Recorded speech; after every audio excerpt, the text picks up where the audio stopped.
guys, Sheri Ann Richerson from experimentalhomecenter.com, and I wanted to give you a sourdough update.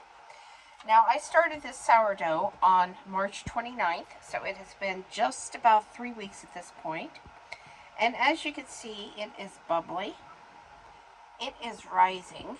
You probably can't see that, but it is rising. And so I just wanted to show you how I have been taking care of my sourdough starter.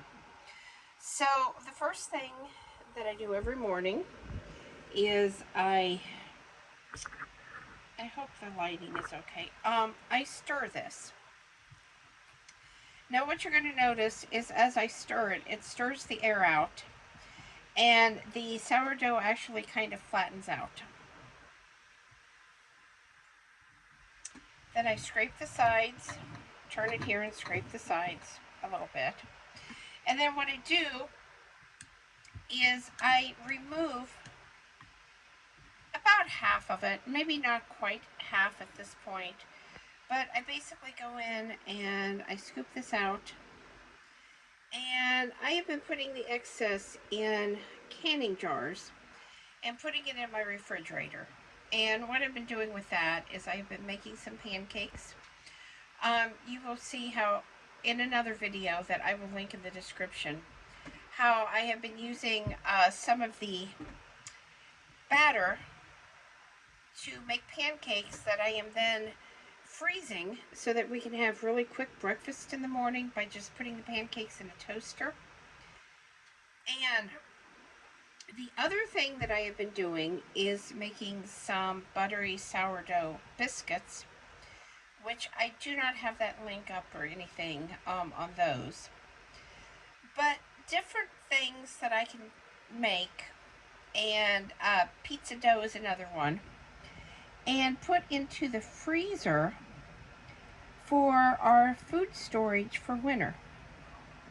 I do try to scrape off as much of the sourdough and waste as little as what I can. And then I'll put a lid on this and I'll set this aside in the refrigerator. And then when I have baking day, I will go ahead and make some pancakes, some biscuits, some pizza dough, different things, like I said, that can go into my food storage for winter. And then what I do is I'm adding in a 1/4 cup of just all-purpose flour and a 1/4 cup of water. I do this twice a day. I stir it up.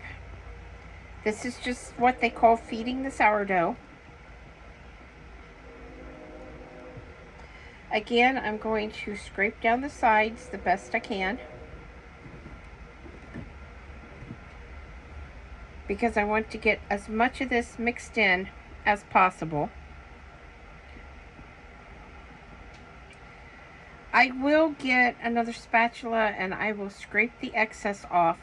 Now this is really runny compared to the sourdough that I took out of here, which is okay. The other sourdough was thicker, more like a really thick pancake batter. But now that I've added new flour and new water, it does thin it out. I will set this aside, and this evening I will go ahead and bring it back up here. I will not take any out of it in the evening. I will just be adding in a 1/4 cup of flour and a 1/4 cup of water, stirring it up and letting it set for the night. Now I do have a lid that goes on this. I do not put the lid on tight.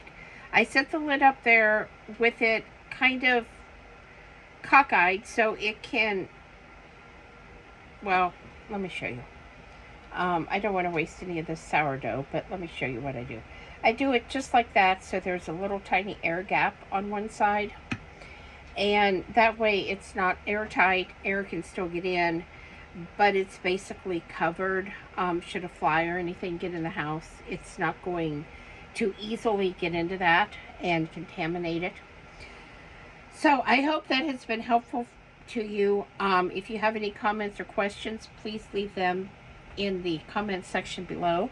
Please subscribe, thumbs up, thumbs down, and thanks for watching, guys. Have a wonderful day.